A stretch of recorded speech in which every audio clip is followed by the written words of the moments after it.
Northwest data centers face energy and climate pressures. In Oregon and Washington, the rapid rise of AI driven data centers is reshaping the region's energy landscape and testing its climate resilience. With roughly 200 data centers across the two states, Oregon now ranks second in the U.S. for overall capacity, trailing only Virginia. The region's appeal stems from its clean energy reputation and favorable tax environment. Oregon's enterprise zones offer major reductions in property taxes, and both states provide exemptions on sales and use taxes for data center equipment. The same centers, however, are consuming an increasingly large slice of the electricity pie. According to EPRI, data centers now use around 11% of Oregon's power and 6% in Washington.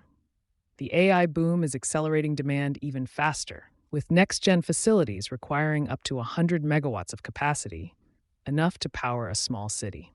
Though both states have made progress in reducing carbon emissions by phasing out coal and investing in renewables, that story is incomplete.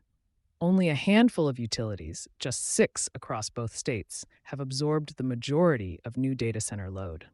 Of these, 5 now rely far more heavily on unspecified power purchased from wholesale markets, which is often more carbon-intensive than legacy hydropower. Hydropower itself remains out of reach for most large data centers due to federal restrictions.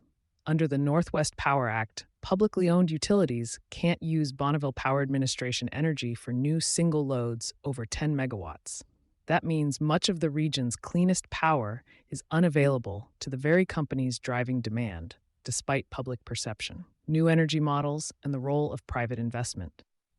While some fear regulation could push data centers towards states with looser environmental standards, others see an opening for innovation. One option gaining traction, enabling tech companies to act as financial anchors for new grid infrastructure. As anchor tenants, they could guarantee the demand needed to justify major transmission projects, thereby accelerating clean energy delivery across the region. Oregon's proposed HB 3546 would create a special rate class for large facilities, ensuring that data centers shoulder their proportional share of the grid investment costs.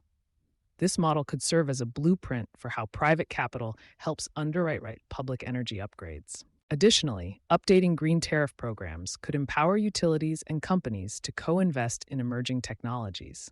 Nevada's Energy and Google have already piloted this concept, using a tailored tariff to fund advanced geothermal energy, a venture the utility might not have pursued alone.